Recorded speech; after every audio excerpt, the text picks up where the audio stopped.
Welcome to the Reseller Show with your hosts, Andy Lawrence and Kevin Blackburn. Good evening, ladies and gentlemen. Welcome to the Reseller Show, episode number 10. My name is Andy Lawrence. And my name's Kev Blackburn. And we're ready to go this evening for another Monday evening at 7 o'clock, live in the chat. We have Luke, Jonathan, and Simon ready to go to joining us this evening. It's great to have you guys with us as always. And we've got some questions lined up this evening. We've got some stuff to chat about. So without further ado, let's get stuck into it. Kev, how's your week been? How are you doing today?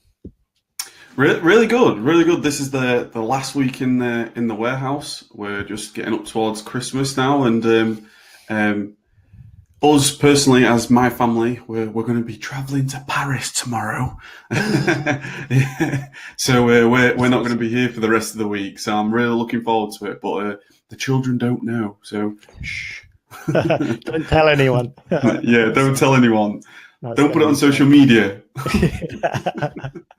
That's going to be very cool. I'm sure you're going to have an awesome time with the kids there. So enjoy it, and don't think about work. Yeah, try not to, but it should be fun. But we're a week away from Christmas. Just for information, we're not going to be having a Reseller Show for the next 2 weeks. We're going to be back on the 7th of January. So feel free to join us then as well. Yeah, it works out as the next Monday is Christmas Eve and the next Monday is New Year's Eve. So both 2 days that are probably, if we are going to have a couple of days off, probably good ones to have off. So we'll give them a miss and we'll get stuck in the new year on the 7th. So sounds like a good idea. Alrighty, so let's get cracking on with the show then. We've been having a look in the groups. Luke, actually, who's on tonight, is asked a question about returnless refunds, which is something that appeared in his email box today. I believe this is something they've had over in the US for a little while, maybe a year or so.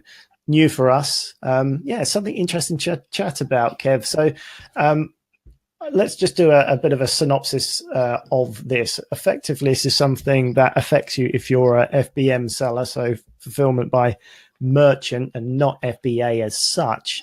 And we're talking about something where you can opt to not have your item returned. If someone's got a problem with it and they want it returned, it's an opt-in feature where you can say, don't worry about it, keep it. And it gives you the option to give them the refund without receiving the item back. So it's not something that you have to do at the moment. It's something you can opt into, and I guess it gives you an extra sort of situation. Maybe you've got a decent margin on something.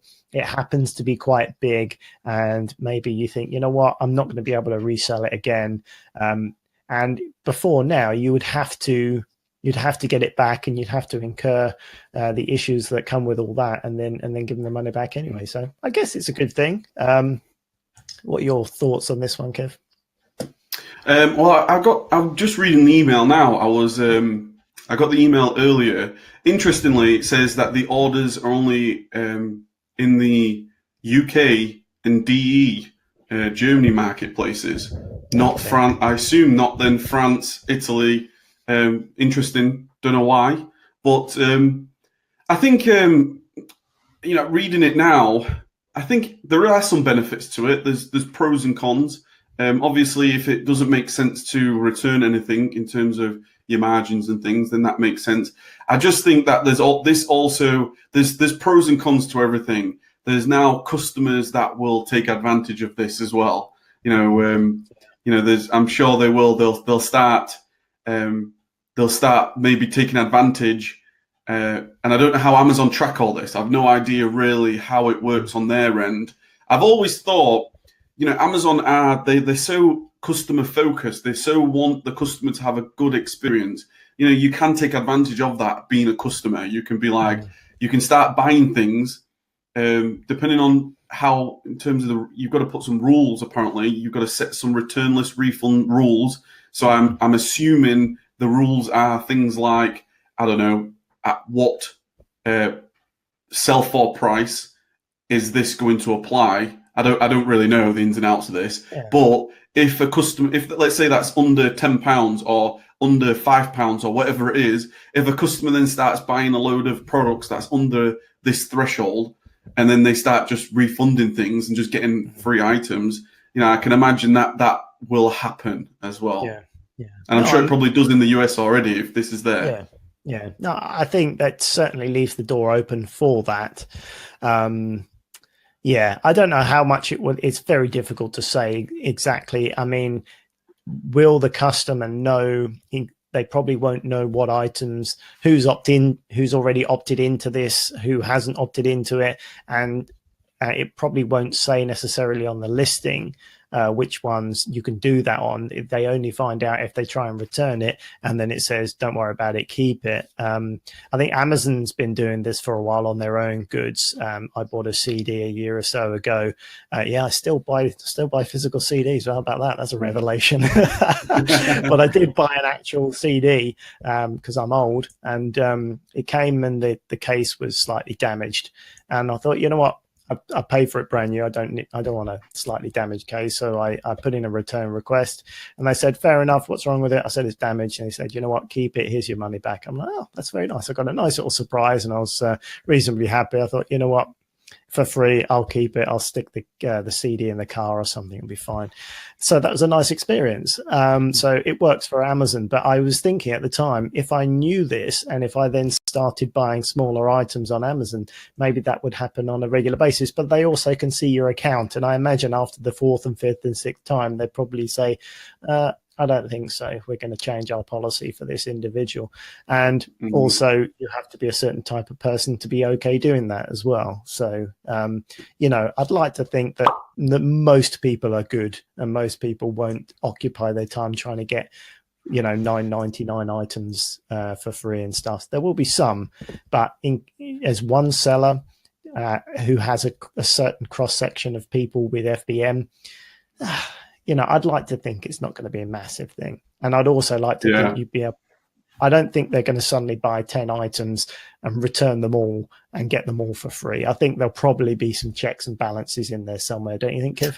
Yeah, absolutely. I don't think this is going to be something that Amazon are going to promote openly. If you buy this, you can return it without, while getting keeping the product while getting a refund. I'm just continue to read this email. It says that the rules that you can set rules based on the price of the product, the reason for return, the product category, and return window, or a combination of the 4 factors. Yeah. So, I think it down.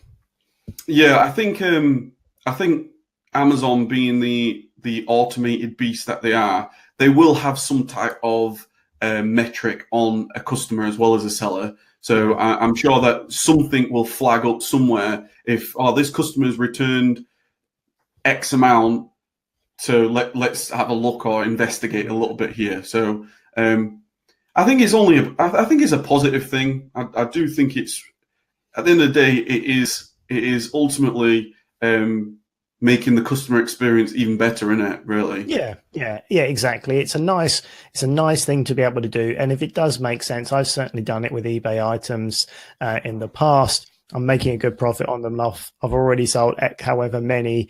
I'm making good profit, and if one item goes down, and again, you suggested you can select the reason for refund. So if the reason for refund is it's damaged or there's an issue with it, then as long as it genuinely is damaged, you probably don't want it back anyway. And again, how many people return something damaged when it isn't damaged if, they know that they can still return it if it's not damaged, so they don't need an excuse.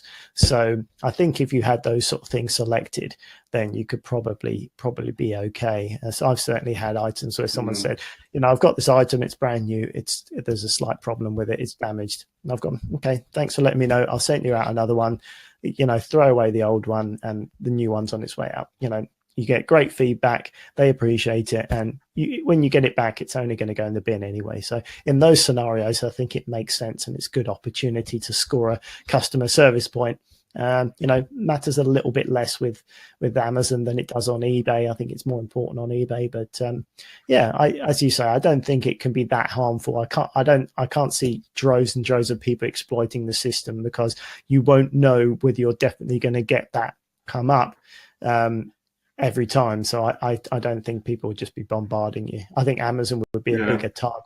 Amazon would be a bigger target because they probably will offer it for most things in, on the lower end of scale. So interesting there. I mean, Luke just asked there, do you think it will encourage people to try to return the low level goods? I think, to be honest with you, I don't. If I did self-fulfilled, I would probably use this feature. I think I would test it out, definitely. I don't think it's going to, like you said there, Andy. I don't think it will encourage people to, because at the end of the day, whatever they're buying, you would think that they actually want that product. And if they don't know, if they submit I want to return this, it's not going to be advertised to before they submit for return. It's not going to be advertised to them to say you can return this and keep the item, if you know what I mean. You can get a refund without sending it. So I think it's a positive step in the right direction, really. Yeah. I think it's another reason in terms of, if you think of the bigger picture, if you think of what Amazon have done, and this is from a business point of view, the culture, what they've done in this generation of people that now trust Amazon. I mean, it's just another tick in the psychology of why Amazon is a go-to place. Like, you know what I mean? Like, in terms of, there's so many things. This is a conversation that we could probably go into a little bit. I get asked all the time, why would somebody buy from Amazon a product that is double the price when they know they can get it at Asda, or you can get it half the price at Asda? And why does arbitrage work? Why does this work? And my answer is always that there's so much. It's not just price. Price isn't just the only factor that a customer, me, you, everybody else, has in their mind when they want to buy a product. There's so many factors that play into place, such as how quickly do I need it? Price obviously is in there. They may not be aware that it's half the price at Tesco or Walmart or whatever. They may just not be aware, and they don't actually care in terms of doing too much research. Nobody, some people don't spend days upon days researching everything. But one of the things you go to Amazon because you trust them. And this is another reason, another knock on all us, the whole world, that Amazon they're a trusted company because they're willing to do things like this for customers. Yeah, and absolutely, I agree. And I think these days, especially with the way society is, people are busy. People have got busy lives, busy jobs, the family and everything else like this. People would much rather pay a couple of pounds more for something and know they can just click and say, yep, I need it. It'll turn up and it'll arrive. And maybe if they got in the car, drove, 2 miles down the road, found some parking, walked into a shop, had a look, maybe found it, maybe had to go to the next shop, found it, come back, get in the car, drive 2 miles back with the traffic. That's probably going to cost you the extra £4 in fuel anyway. And your time is probably taking you an extra 35, 40 minutes. Why would you do it? I mean, it's not like you're not buying a widescreen TV.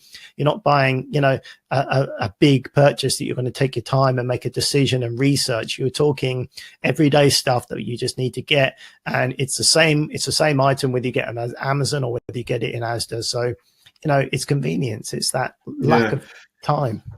The one thing that I would probably encourage every one of us to do is actually, think about the biggest businesses in the world. Think about the Amazons. Think about the Apples. Think about what they do for their customers. It's all about the experience. I was in Apple earlier on today, and it's an experience. You go in there, it's always jam-packed full. Amazon, they're the biggest online retailer probably that's ever existed, and it's all to do with their experience for their customers. So us as resellers, if you're potentially looking into, you may be selling on eBay and Amazon, ultimately I think all of us have to get to a point where, whether it's private label, whether it's your own e-com store, you want your own store, whether you are generating your own traffic to your customers.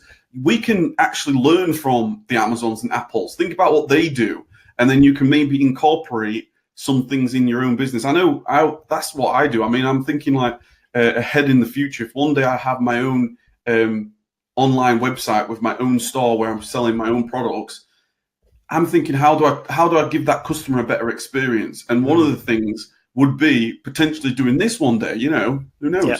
Yeah, for sure. There are certainly a lot of ways you look after. I mean, I was chatting to a friend of mine about this exact situation. And as humans, I think we are programmed to appreciate and go back to people that give you good service. And he was talking about two examples of one where he got outstanding service, no questions, returns, polite, efficient, fast, and another very similar company where they were, religiously sticking to the rules in a ridiculous situation, which is just, it was very silly.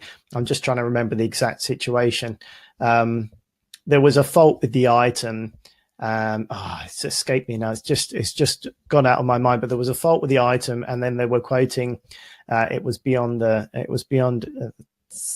return time or something like that. But it was their fault. They did something by mistake. I can't remember. They admitted in the chat, in the customer service chat, that they made a mistake, but as a result, they still weren't going to allow a return because this, that, and the other. I'm thinking, God, that just sucks. It's so bad.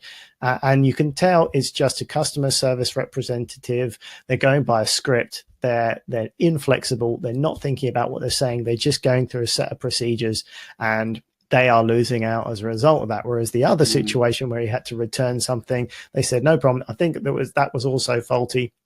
He said, no problem, send it here. It's busy at this time of year. We've only got 3 left. So what I'm going to do, I'm going to reserve one of these for you now so that when your item comes back, it won't be out of stock. Someone thinking ahead of time, using their initiative, saying, right, we've only got a few left. Let me put your name down on that one. So when you're not disappointed in a few days' time when it eventually arrives, you think, excellent, thank you, appreciate that. So, we'll make sure that's turned around and got out to you as soon as we get your one and stuff. And you just think that's a good experience, Yeah, absolutely. And because it's all about the lifetime value of the customer. Exactly. If you're dealing with, or I'm thinking in terms of us as resellers. Once we've got our own stores, if you get a customer that comes back to you and says, I really want to return this because of X, whatever the reason is, and it costs £10, it's actually, you think about the long-term value of that customer. If you give them a bad experience, they're not going to come back to you ever again. No. Whereas if you just say, do you know what? We're very, very sorry. We're going to give you a refund. Don't even bother with the hassle of returning. You just make sure that you're all right. Let's send you another one out. Then who they're going to come to next time? They're going to come back to you, and you're going to start making that money back. I'll give you another quick example in terms of, we went out for a meal the other night, and we called up 2 restaurants. We called up one, we walked into another, and both restaurants were really full. Okay, the first one laughed over the phone because we said, can we get the whole family in for a meal? The guy laughed at me on the phone saying, you ain't getting in right now, we're too busy. And I'm thinking to myself, well, you don't need to laugh. Like, I'm not going back to you. Do you know? I've got a hungry family here. It's not a laughing matter. Yeah, it's a perfectly reasonable question. Yeah, exactly. I want a table. Have you got one? Yeah.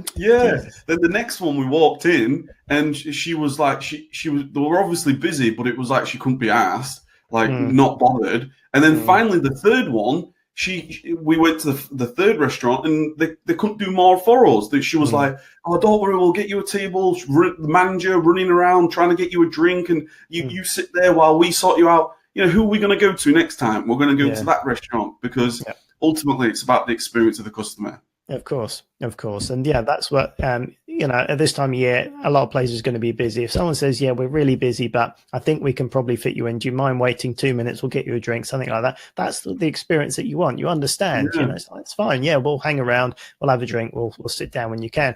But yes, if they just say, no, we're too busy, it's just, it's not the reaction you want. So important. I think so important. Whatever you're doing, that human interaction. If there's someone at the other end that is got your back and wants your business and appreciates you, you're always going to say, you know what, I really enjoyed that experience. And I could tell that they're not a massive faceless company with a massive call center of people. They're real people doing a job, and they're doing it well. So I'm going to make a point. Next time I need something like that, I'm going to go back, and I'm going to make sure I buy from them because I appreciate them. I think because us as a community, we do leverage Amazons and the eBays. We don't really have that much thought, especially on Amazon. We don't really have that much thought about, customer service because that's all dealt with.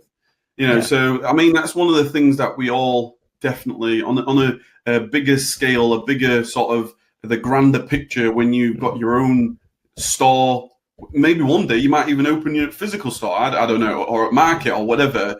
You gotta think about all that sort of stuff as well. Sure. So yeah, it's massive. It's a massive deal, and it really can add a really loyal fan base of people that will go out their way to do business with you, because that stands to reason. Loyalty and treating people right is always the right idea.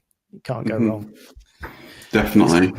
All right, yeah, that's good stuff. Right, what are we going to be chatting about next? Are we going to be talking about Q1, because we're almost all the way through Q4 now. Hopefully everyone's had a decent Q4 and had some decent sales. I know you've got a big smile on your face, Kev, so you've had I know you've had a decent Q4. I can't complain myself. It's gone well. I mean, I could say it's gone as expected. You always hope for it, and you plan for it, and everything's gone to plan. Cross fingers. I haven't gone out of stock of too many things just yet, which is my goal. I don't think I'm going to end up with too many things in stock, which is also cool. So it's been a success. How would you sum up your Q4 in general, Kev?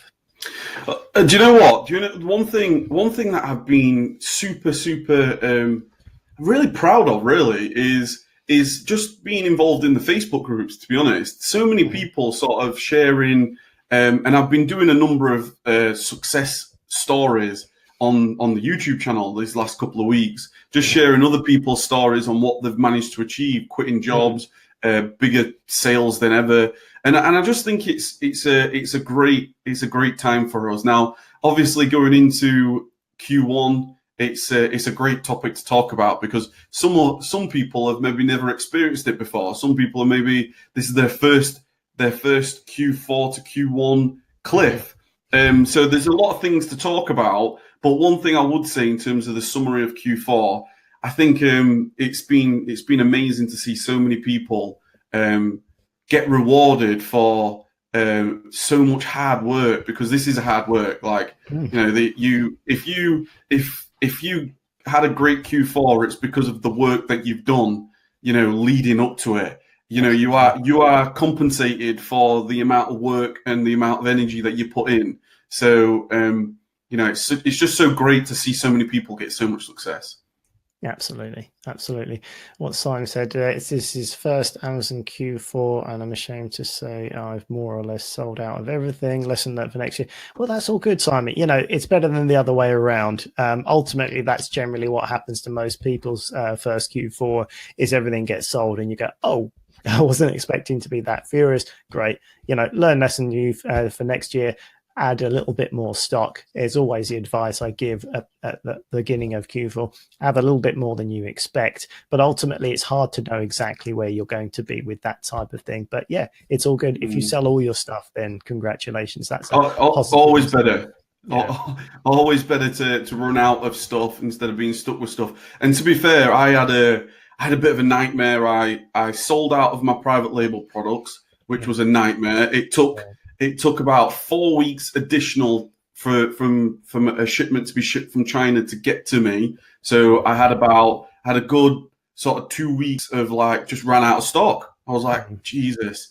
Also with wholesale, I was running out of stock there because it's all like wholesale and private label. This is really my first ever Q4 where I've really experienced it. So I've learned some lessons definitely for next year.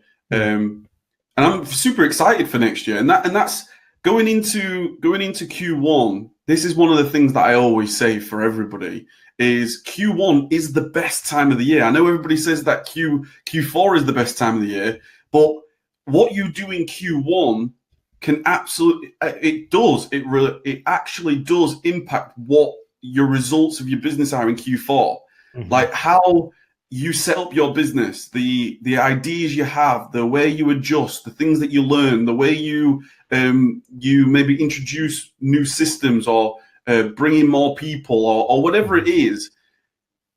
it multiplies your effect in Q4. Like, I can only say that from personal experience. You know, when I was recruiting virtual assistants in Q1 of 2016, you know, the result, the compound effect that I had in Q4 of 2016 is absolutely amazing. Like, we pretty much doubled the previous year, and I was doing sort of 75% less in the business.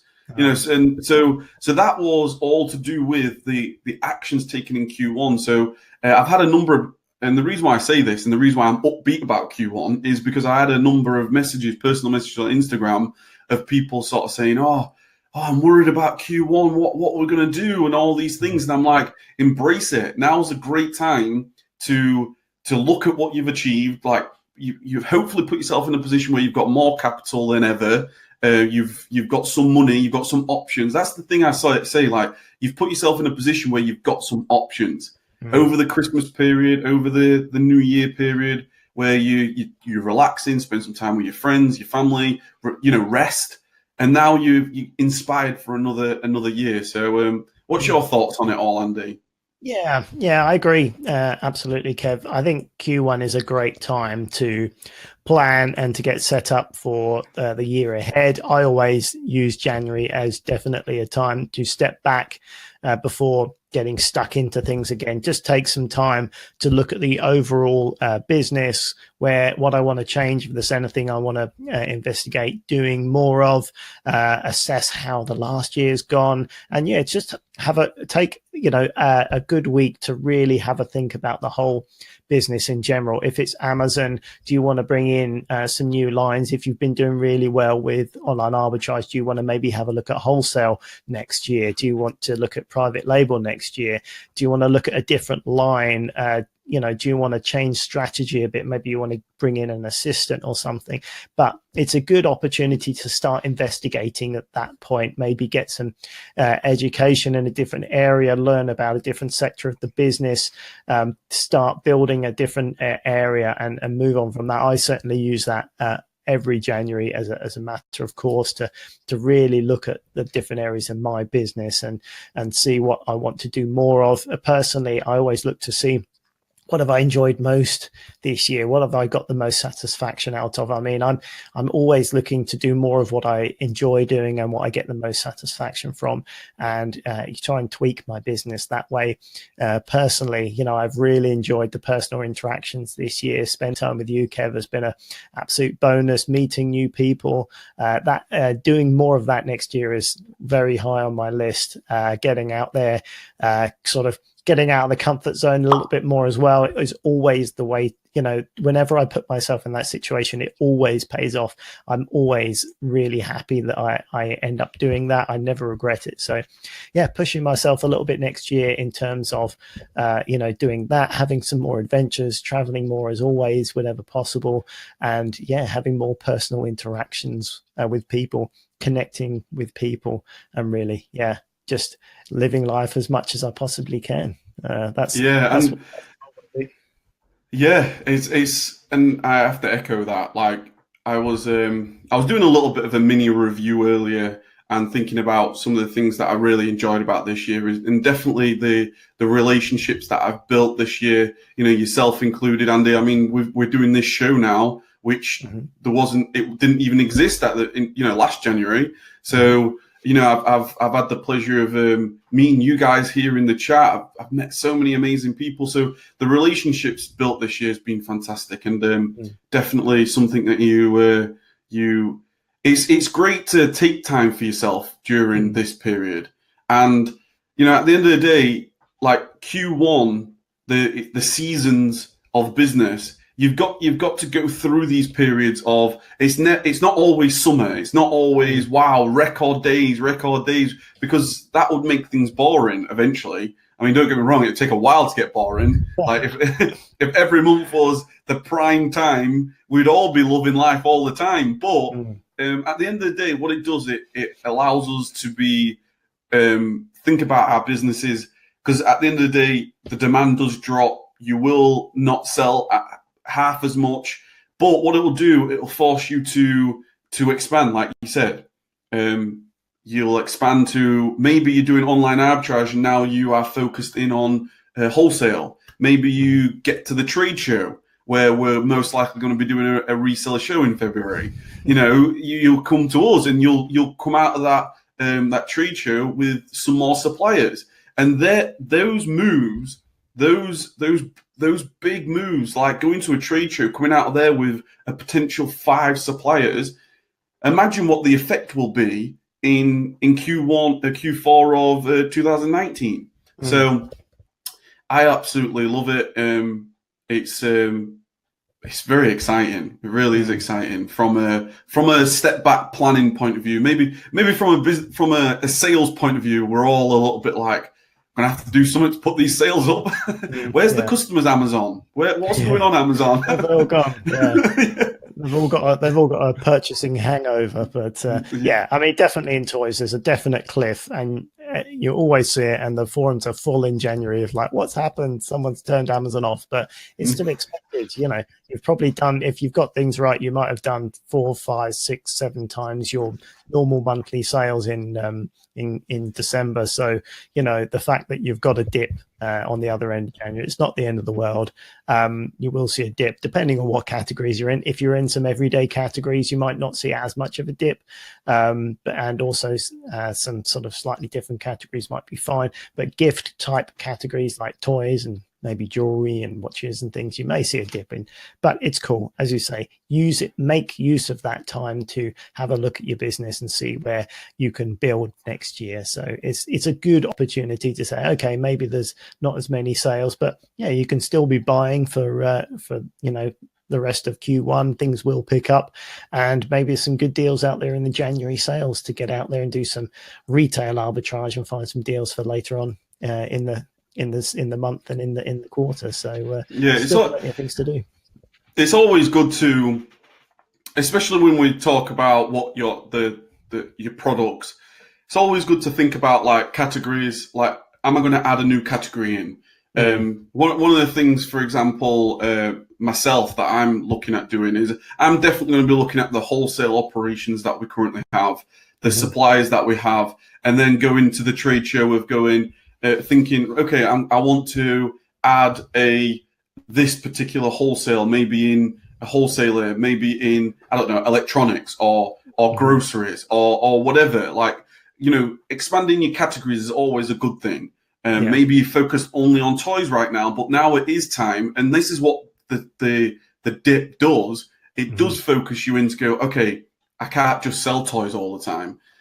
Let's now focus on maybe sports and outdoors, or let's now focus on kitchen and home, or whatever it is. But I think what Jim Rohn, I really like Jim Rohn. If you've never heard of Jim Rohn before, if you've never watched any of his material, please do check him out on YouTube. It's fantastic. But one of the things that he always, what I've always remembered since 2015 when I first was introduced to him was, business is like the seasons.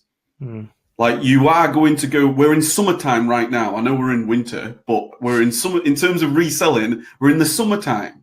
And the reality is, after summertime, there will be autumn, there will be winter. And that's what the Q1 is. It is the winter time for us to prepare for the following seasons. And one of the things that he did say, and I think it's so clever, is we're in the summertime now, but we need to be preparing for the winter time. We've got January coming. Now's the time to think about this. Don't get to the 10th of January and scratch your head going, where's my think about what we're doing now. What's your next move? What we're doing in the next year. And that's what I really like about Jim Rohn. He makes it relatable to, it might make sense.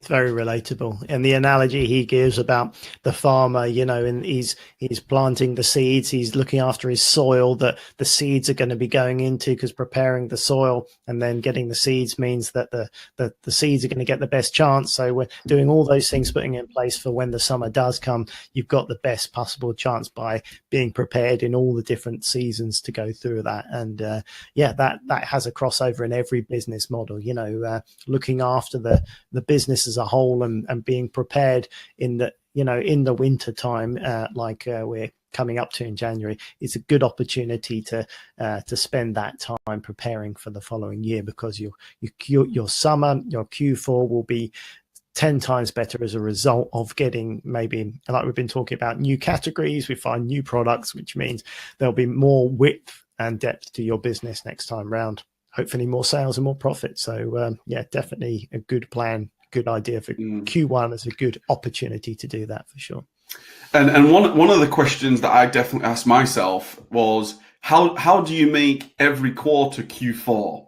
And what I mean by that is like right now, Q4, Christmas time, obviously it's so everybody's really like buying for Christmas, toys, etc. But just because toys die away, like we then go into the peak season of health and fitness, for example. So there's opportunity there. Then we go into Valentine's Day. You know, the different holidays that we have throughout the year. So we've got Valentine's Day. Then after that, we've got some, Easter. So that is opportunity there. Then we start talking about, okay, it's picking up. We're in spring. People are starting to look towards their gardens, get the gardens done. So that gives you an opportunity there. So always think about that. That's what I mean by how do we make Q4 every quarter, and just look at the holiday seasons, look at what people are doing, and it definitely helps. Be creative. Sure. Absolutely. Great point, Kev. It definitely, there are always seasons throughout the year, and sports and outdoors, the garden furniture and the garden related outdoor stuff, barbecuing as the weather gets better, fans as it gets too hot once every 7 years in the UK will be going crazy.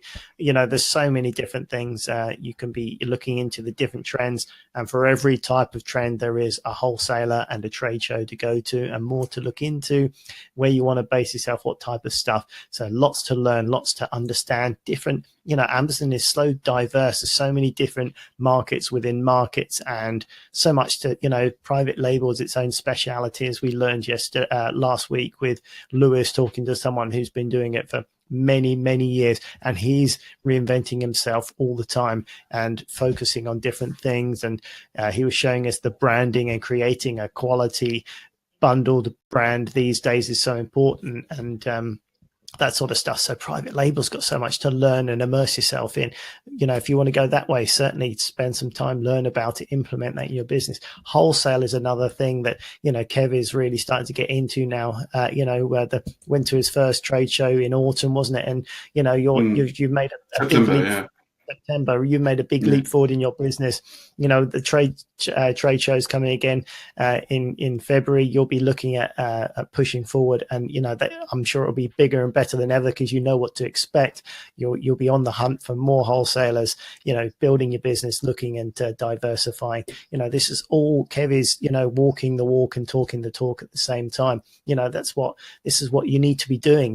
Pay attention to what we're doing and implement it in your business, because just take your time. As I always say, focus on one thing. If you've had a good season with online arbitrage, add that and build to it. Slowly build up as you go along. If you want to choose wholesale or private label, pick one and learn about it and get good at it, and then start investing in it and building it. Don't learn all of them, because you will potentially lose focus, and that's not a good thing. So that's why it's a good thing to add slowly into your business. Yeah, I mean, at the end of the day, it's all about what you want to do. So I know one of the opportunities that's been around for a couple of years now, and I've never really done anything myself, is merch. I do have a merch account. I've got some t-shirts for sale and things, but merch by Amazon is a fantastic, I guess, another opportunity there to really look and learn about trends. Because I know merch is definitely sort of a trend business model. So like, I know at Easter time, there's going to be a lot of Easter t-shirts sold. At Mother's Day, there's going to be a lot of Mother's Day t-shirts sold. So if you want to get into learning about trends and things, it's definitely, I know, because I'm in the Merch by Amazon Facebook group and things, I know I've seen some really, really successful Merch by Amazon sellers. And I know they talk about, being prepared for these seasons, be prepared for Valentine's Day now. If you're looking into if you're looking into merch, for example, have a look at the Valentine t-shirts now and get them prepared and get them up onto Amazon now.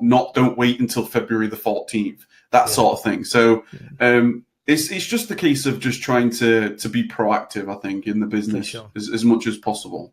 For sure. Yeah. It's just a good opportunity to have a look at your business in a whole and think what's gone well, what could you improve, and where you want to go for next year.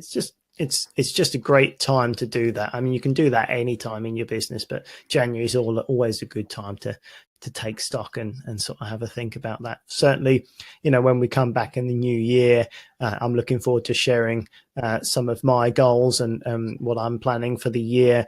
And high on that list is helping more people. Obviously, I'm predominantly a wholesale seller in Amazon. It's my bread and butter. It's what I've done for many years. The communities, building Wholesale Help as a brand has always been something I've enjoyed as a passion project. So to think almost as a hobby, interacting with people. I've enjoyed creating the YouTube channel over the years for a very long time, since about 2006, 2007. But this year, I've enjoyed so much engaging with that community through the help of Kev and meeting other people in different communities. It's becoming more of a forefront for me, and I want to turn it more from almost a hobby into something more. I want to help more people next year, because I've got so much out of doing that and seeing that in real life. I want to make that more. I want to spend more effort and more time into helping people, because it's purely a selfish thing, because I get so much out of it, seeing people what they're being able to achieve as a result of that. So doubling down on that. Hey Andy, I've certainly learned an awful lot from yourself this year. It's been an absolute pleasure to meet you. Going to the FBA Academy, meeting so many there, it was absolutely awesome. The recent mastermind that we did was absolutely awesome. Bringing the resellers, just coming up with this type of community as well, which is absolutely amazing. I'm very, very excited for what's going to happen in 2019. I think it's exciting for everyone. I think that's how good the reseller community really is. I think it's so good that we're all so openly sharing what works, what doesn't work. I create videos every single day, and I share everything from my successes to my failures. You'll learn how I got suspended and nearly lost everything to, my great successes that I'm proud of. So, but I think that's so good about the community, and I know you're the same, and that's why, I've learned so much from your quality content, Andy, for sure. Thank you, man. Appreciate that. It's been good. It's been a good journey this year, and certainly, like I said, I've been doing it for a long time, but this year feels like I've learned so much, a lot more than other years, just by connecting with people. And you learn from so many people in different walks of life, and they have different things that you can learn from on a personal level as well as a professional level. So yeah, I have not regretted any of that this year, and certainly I'm going to double down and help as many as I can for next year, and really add that as the forefront of my business, purely for where that adventure is going to take me and where I'm going to end up. So I'm looking forward. I mean, just on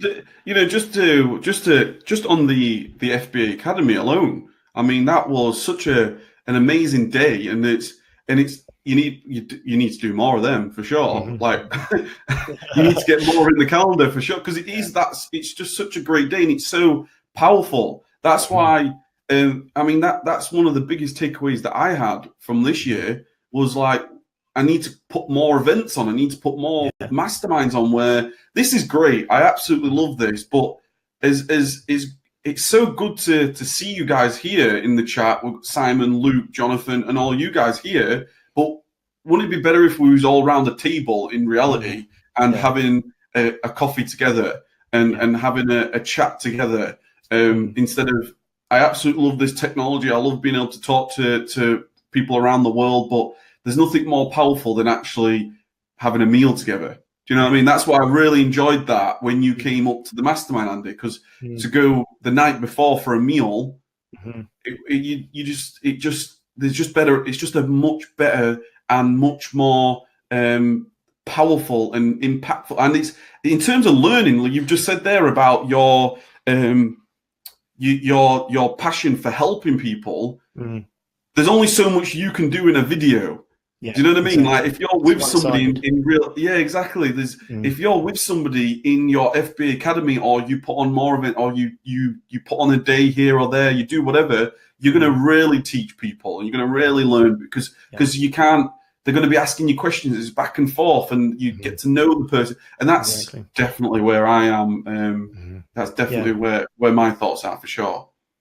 Yeah, that's definitely one of the conclusions. You know, I usually do an FBA Academy course in the summer once a year, and I should do more. People are asking me about them more often, and you know, I enjoy putting them on. It's something I've always enjoyed doing. But yeah, I think one of the takeaways is I quite happy to I do one a month. If there was enough people to come once a month, I'd do it one a month. I'd love it. I really enjoyed, as you say, coming up to see you, Kev. That was great. Having a dinner the night before, just hanging out with like-minded people. It's a connection, isn't it? It's that deeper connection, getting to know people more as well. It's special. It's really special, and I enjoyed it.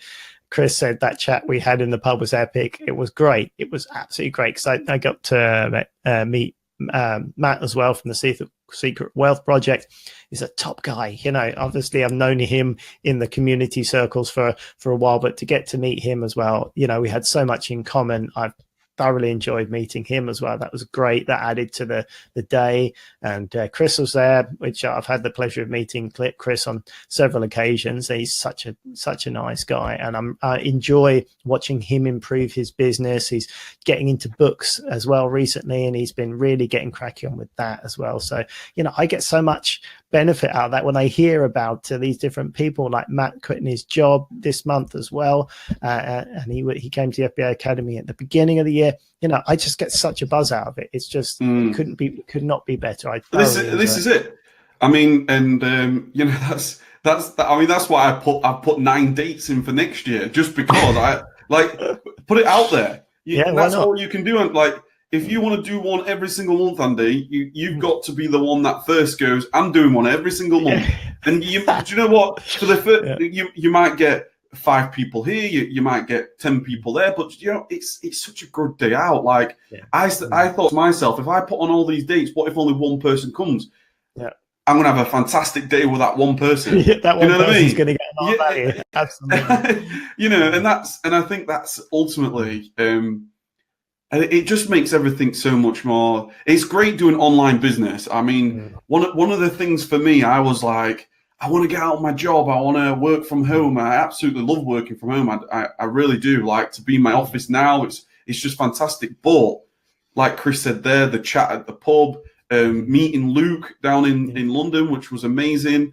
Meeting so many people in real, actually putting a real person to, because it's great talking to people on Facebook and things, and you message and you do this, but then you actually like, wow, I feel like I've known you forever, but now I'm only just meeting you for the first time. So, you know, I think it's almost like you get like 12 months worth of Facebook interaction in 1 hour, because you can learn so much more about someone, having a dialogue going backwards and forwards. And for sure, you know, Luke says yes, he's up for it. You know, it's so great getting Luke on and talking about his journey in the summer as well. Thoroughly enjoyed that. And it's funny because, you know, when I'm running the event, there's lots of things going on. I'm trying to make sure everyone's happy, and like the lunch is all going to be ready for us, and the hotel's doing what they're supposed to be doing, and the event's running on time, and everyone's getting as much value as they can. So at the day is kind of lots going on. But, you know, I remember looking back and thinking, Luke smashed it. You know, he was really nervous, and what a great presentation, and really heartfelt. He didn't spare anything. He told us everything, even the numbers that he did to begin with, and what worked and what didn't work. And I got so much value out of that as well. Epic. And, you know, he's really got a lot of specialist knowledge when it comes to putting volume in the used book game. And there's a lot to that, and certainly fantastic amount I learned from that. So yeah, while you're on, Luke, I appreciate you, man. That was great. Yeah. I really enjoyed that, and I'm glad that you were part of it. And the same with you, Kev. You know, I literally I sat there almost like blown away when you finished. I'm like, hold on, first of all, he's ruined my schedule. The dude's just totally thrown my schedule out the window. He's taken about a 3-person slot, but it was amazing. It was so good. He divulged your entire business plan, and everyone was like this. Their head was swollen with information. It was just like I was literally blown away. I'm like, this couldn't have gone any better. So I enjoyed it. I remember having a conversation with Luke afterwards, and I think to say, Luke, that was it was my first time as well. I think Luke did amazing. I remember him specifically saying, "I can't wait to do that again," because he just loved it so much. Yeah, So I'm convinced there's definitely going to be another multiple times in the next year. So it's just a case of when's the next date then, Andy? Like, have you sorted it out yet, or what? Put me on the spot. Nice. Yeah. Okay. All right. Well, okay. Why not? Let's not do it. Let's not wait until summer then. Let's put in a date. I'll have to check my diary, but yeah, listen to the Reseller Show for a new date. I'll put in a sooner rather than later date in maybe springtime, and we'll do another one in London for sure, because yeah, I love it. Luke says, true story, sign me up. Simon says, huge thanks to Luke and Kev. Of course, you, Andy. Thank you, man. Jonathan, we appreciate you guys. It's it's just like when we started. I mean, we're talking like it's episode 1,000, and but on 10 episodes in, but it's been such a pleasure to start this, and this is like definitely been a seed. For us, talking of planting seeds in Q1 and things, this is definitely a seed that we planted in Q4, thinking ahead of what we may want to do, and definitely events, masterminds, things like that. I think that's definitely an area, especially here in the UK. I'm not too sure about in the US and things, but definitely here in the UK has been missing. There's not been enough reseller in-person community days, and I think we need to change that, and that's why, like, you're definitely, I think we've pushed you into doing multiple dates next month and next year. I'm definitely going to do multiple dates, and the Reseller Show, for example, let me just check my calendar here. The Reseller Show, I think we're going to do it on the 7th of February, I think, and at the trade show. So that's definitely going to be a date in the calendar for you guys. Make sure you're at the trade show, and and just come have a coffee with and we'll do a live show again. It'd be great. Yeah, why not? Exactly. We're going to be there anyway. We'll do a live show. We'll do a recording. We'll get a mini audience again, like we did at your mastermind. Really enjoyed that. Quite stressful doing it in front of an audience, but loved it. It was really good. That's it. Yeah, that's it. I love the old high fives. What you don't see on camera afterwards, like, it was great. It was definitely, like I said, the reason why I can still remember the individual conversations, the new people I met, the old people that already know me coming to the event, and getting a crate of beer and a bottle of whiskey from people to say thank you for doing what you do. It resonates. It does. It really is. It's a big deal. Jonathan says, "I'll be there, boys. Can't wait. I'll be up for another day in London town for sure." Let's do it, because there's one thing thinking, yeah, that was really good, but absolutely right, Kev. Let's do more of it, because that's part of what I'll be planning in January is how can I make that part of my year, because something definitely different happens when you connect with people. And also, I'm definitely someone that likes to follow up with people, and if I show them how to do something, people at your events were asking about used books. So I always suggest that for people that don't have that much capital to get into wholesale, get into used books. I love that industry because there's the amazing profits, and they're asking me about it. I was telling them about the tools and what you need to get into it. I'm going to be following up with those people in a month or so. I'm going to be, hey, how have you got on? What have you done? And I'm going to make sure that they're putting those sort of things in place, because they may turn around and say, yeah, I did this, but this was an issue. And I can just help them out with one point, and that can get them on the road again. So, to be able to sort of have stories with different people is enjoyable as well, because you can really move the needle on a personal scale when you get to meet them in person. So, that's going to be a big part of next year. When we do a recap at this time next year, Kev, about what we planned in January and what we've put into place for that year. It'll be interesting to see the events and how we've got on and how that has changed our business and our mindsets, having put on multiple events and tried to get there for more people. So yeah, definitely. I think every single one of us really needs to have a real think over the Christmas time on how much you can really do. Really stretch yourself as far as possible. Like, do you know what? Like the saying goes, if you shoot for the stars and if you get to the moon, then that's fine. You know, you just go for as much as you possible. You gotta do what you can. So I'm definitely going to be pushing my limits, my comfort zones. Andy's going to be doing it. Our challenge to you guys as we're going to the Christmas period is definitely to push yourselves 10x your business. Do whatever. Just push yourselves as much as you possibly can. Push yourselves out your comfort zones. Meet new people. Build relationships. Say hello to people. Say, you know, how you're doing to people. And you never know where that relationship will take you. Where that next business partnership will come from. Whatever could happen. You know, that's the goal here. So yeah, absolutely. It's a great one great note to end on. We're past the hour mark here now, and fantastic. Do think for this period when you've got some time out, have a think about what you can do to grow your business. Simon's got to go. He said, have a great Christmas to all, and here's to a fab 2019. Thanks, Simon, for being here for every single episode we've ever done. You're a legend, and we look forward to doing more next year. He's going to get the Reseller Show t-shirt. Simon is definitely. Absolutely. Whenever we make one of those, he's getting it. He's going to be first on the list. And thanks to all of you guys that regularly come into the chat as well. It really makes it, because your questions and your feedback in this make it more of an interactive show. So thanks to you guys, and have a great Christmas, everyone. Have an enjoyable time with your family, whatever you're doing. You know, have a good one, have a safe one, enjoy it, and we'll see you back here in the new year.